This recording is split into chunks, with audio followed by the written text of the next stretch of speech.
सभी किसान भाइयों को हमारा नमस्कार और आप सभी किसान भाइयों का नंबर 1 खेतीबाड़ी यूट्यूब चैनल की एक और नई वीडियो में बहुत बहुत स्वागत है।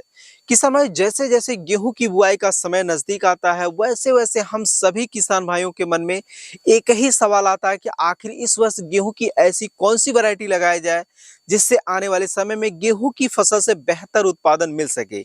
इसी चक्कर में कुछ किसान भाई जल्दी जल्दी में तो कुछ किसान भाई जानकारी के अभाव में ऐसी वैरायटी का चुनाव कर ले आते हैं जो कि ना तो रोग प्रतिरोधी होती है और ना ही बढ़िया क्वालिटी की बीज होती है। जिससे होता क्या है कि बीज का जैसे तैसे जर्मिनेशन तो हो जाता है, लेकिन आने वाले समय में गेहूं की फसल में जो है रतुआ रोग लगने की समस्या आ जाती है। और तो और गेहूं का पौधा कहीं पे छोटा कहीं पे बड़ा हो जाता है, जिससे गेहूं की जो बालियां लगती हैं वो भी छोटी बड़ी लगती हैं, खेत में एक समान नहीं रहती हैं। जिससे होता क्या है कि गेहूं की फसल में उत्पादन क्षमता बहुत ही ज्यादा प्रभावित देखने को मिलती है। इसीलिए किसान भाई, आज की इस वीडियो में हम आप लोगों के लिए लेकर आए हैं स्टार एग्री सीड कंपनी की स्टार 325 वैरायटी, जिसने पिछले कुछ ही वर्षों में ज्यादा उत्पादन के मामले में सभी वैरायटियों को पीछे छोड़ दिया है। प्रति एकड़ उत्पादन की बात करें तो इस वैरायटी से प्रति एकड़ जो है 28 से 30 कुंटल तक उत्पादन हो जाता है। अब आप लोगों के मन में एक ही सवाल आ रहा होगा कि आखिर इस वैरायटी से 1 एकड़ में इतना उत्पादन कैसे हो पाता है। तो किसान भाई, मैं आप लोगों को बता दूं कि इस वैरायटी का जो बीज होता है वह पहले से ही शोधित होता है, यानी कंपनी जो है बीज को पहले शोधित करती है, उसके बाद ही मार्केट में जो है भेजती है। तो इसी कारण गेहूं की फसल में किसी भी तरह का रोग बीमारी नहीं लगता है, जिससे गेहूं की फसल में अन्य वैरायटियों की अपेक्षा उत्पादन बढ़ जाता है।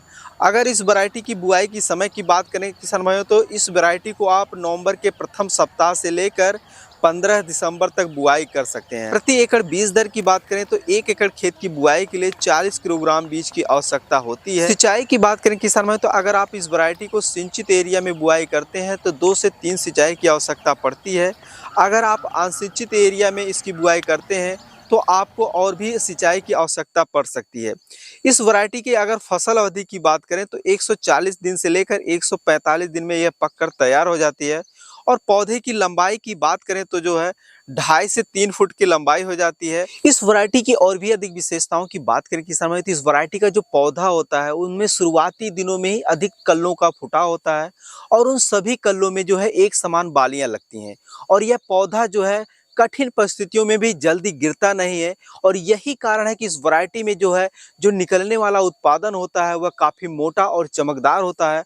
और इस वैरायटी का मार्केट भाव भी आप लोगों को अच्छा खासा देखने को मिल जाता है, क्योंकि उत्पादन जो है वह काफ़ी मोटा और चमकदार होता है। ये अब मिलाते हैं उन किसान भाइयों से जिन्होंने पिछले कुछ वर्षों में इस वैरायटी को लगाकर अन्य वैरायटियों के अपेक्षा बेहतर उत्पादन लिया। परिचय बताएं। सर, मेरा नाम जयशंकर यादव है। मैं यूपी के जिला आजमगढ़ रहने वाला हूँ। पिछली बार आपने गेहूं की कौन सी वैरायटी लगाई थी? 25 बोया था।